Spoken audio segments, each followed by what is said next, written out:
ओम शांति। 17 मार्च 1981 की अव्यक्त मुरली है। इस मुरली की हेडिंग है इस सहज मार्ग में मुश्किल का कारण और निवारण। इस सहज मार्ग में मुश्किल का कारण और निवारण। आज विशेष डबल विदेशी बच्चों से मिलने के लिए आए हैं। डबल विदेशी डबल भाग्यशाली हैं। क्यों? एक तो बाप दादा को जाना और वर्षे के अधिकारी बने, दूसरा लास्ट में आते भी फर्स्ट जाने के बहुत ही उम्मीदवार हैं। लास्ट में आने वाले किसी हिसाब से भाग्यशाली हैं जो बने बनाए पर आए हैं। पहले वाले बच्चों ने मनन किया, मेहनत की, मक्खन निकाला और आप सब मक्खन खाने के समय पर आए हो। आप लोगों के लिए बहुत सहज है क्योंकि पहले वाले बच्चे रास्ता तय करके अनुभवी बन गए हैं और आप सभी उन अनुभवियों के सहयोग से सहज ही मंजिल पर पहुंच गए हो। तो डबल भाग्यशाली हुए ना।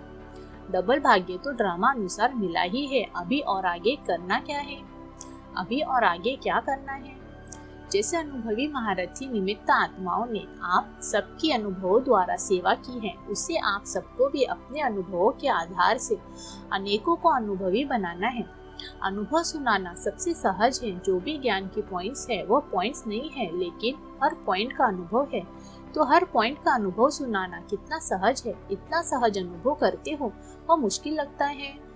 एक तो अनुभव के आधार के कारण सहज है, दूसरी बात आदि से अंत तक का ज्ञान एक कहानी के रूप में बाप दादा सुनाते हैं, तो कहानी सुनना और सुनाना बहुत सहज होता है। तीसरी बात, बाप अभी जो सुना रहे हैं वो आप सर्व आत्माओं ने पहली बार नहीं सुना है, लेकिन अनेक बार सुना है और अब फिर से रिपीट कर रहे हो। तो कोई भी बात को रिपीट करने में, सुनने में या सुनाने में अति सहज होता है। नई बात मुश्किल लगती है, लेकिन कई बार की सुनी हुई बातें रिपीट करना तो अति सहज होता है। याद को देखो, कितने प्यारे और समीप संबंध की याद है। नजदीक के संबंध को याद करना मुश्किल नहीं होता, न चाहते भी उनकी याद आती ही रहती है। और प्राप्ति को देखो, प्राप्ति के आधार पर भी याद करना अति सहज है। ज्ञान भी अति सहज और याद भी अति सहज। और अब तो ज्ञान और योग को आप अति सिकिलदों के लिए ज्ञान का कोर्स 7 दिन में ही समाप्त हो जाता है और योग शिविर 3 दिन में ही पूरा हो जाता। तो सागर को गागर में समा दिया। सागर को उठाना मुश्किल है, गागर उठाना मुश्किल नहीं। आपको तो सागर को गागर में समा करके सिर्फ गागर दी है बस। 2 शब्दों में ज्ञान और योग आ जाता है। आप और बाप, तो याद भी आ गया और ज्ञान भी आ गया। तो 2 शब्दों को धारण करना कितना सहज है। इसलिए टाइटल ही है सहज राजयोगी। जैसा नाम है वैसे ही अनुभव करते हो और कुछ इनसे सहज हो सकता है क्या? वैसे मुश्किल क्यों होता है? उसका कारण अपनी ही कमजोरी है। कोई न कोई पुराना संस्कार सहज रास्ते के बीच में बंधन बन रुकावट डालता है और शक्ति न होने के कारण पत्थर को तोड़ने लग जाते हैं और तोड़ते तोड़ते दिल शिकस्त हो जाते हैं। लेकिन सहज तरीका क्या है? पत्थर को तोड़ना नहीं है, लेकिन जंप लगा के पार होना है। यह क्यों हुआ? यह होना नहीं चाहिए। आखिर यह कहाँ तक होगा? यह तो बड़ा मुश्किल है। ऐसा क्यों? यह व्यर्थ संकल्प पत्थर तोड़ना है। लेकिन एक ही शब्द ड्रामा याद आ जाता तो एक ड्रामा शब्द के आधार से हाई जंप दे देते। उसमें जो कुछ दिन व मास लग जाते हैं उसमें 1 सेकंड लगता। तो अपनी कमजोरी हुई या नॉलेज की? दूसरी कमजोरी यह होती जो समय पर वो पॉइंट टच नहीं होती है। वैसे सब पॉइंट्स बुद्धि व डायरियों में भी बहुत होती है, लेकिन समय रूपी डायरी में उस समय वो पॉइंट दिखाई नहीं देती। इसके लिए सदा ज्ञान के मुख्य पॉइंट्स को रोज रिवाइज करते रहो, अनुभव में लाते रहो, चेक करते रहो और अपने को चेंज करते रहो। फिर कभी भी टाइम वेस्ट नहीं होगा और थोड़े ही समय में अनुभव बहुत कर सकेंगे। सदा अपने को मास्टर सर्वशक्तिवान अनुभव करेंगे। समझा? अभी कभी भी व्यर्थ संकल्पों के हैमर से समस्या के पत्थर को तोड़ने में नहीं लगना। अभी अब मजदूरी करना छोड़ो, बादशाह बनो। बेगमपुर के बादशाह हो तो न समस्या का शब्द होगा, न बार बार समाधान करने में समय जाएगा। यही संस्कार पुराने आपके दास बन जाएंगे। वार नहीं करेंगे तो बादशाह बनो, तख्त नशीन बनो, ताजधारी बनो, तिलकधारी बनो। जर्मन पार्टी से सहज ज्ञान और योग के अनुभवी मूर्त हो। बाप दादा हरेक श्रेष्ठ आत्मा की श्रेष्ठ तकदीर को देखते हैं। जैसे बाप हरेक के मस्तक पर चमका हुआ सितारा देखते हैं, वैसे आप भी अपने मस्तक पर सदा चमकता हुआ सितारा देखते हो। सितारा चमकता है, माया चमकते हुए सितारे को कभी ढक तो नहीं देती। माया आती है, माया जीत जगजीत कब बनेंगे। आज और अब यह दृढ़ संकल्प करो कि मास्टर सर्वशक्तिवान बन माया जीत जगजीत बन करके ही रहेंगे। हिम्मत है ना?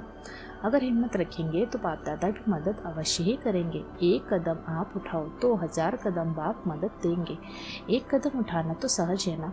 तो आज से सब सहजयोगी का टाइटल मधुबन वरदान भूमि से वरदान ले जाना। यह ग्रुप जर्मन ग्रुप नहीं लेकिन सहजयोगी ग्रुप है।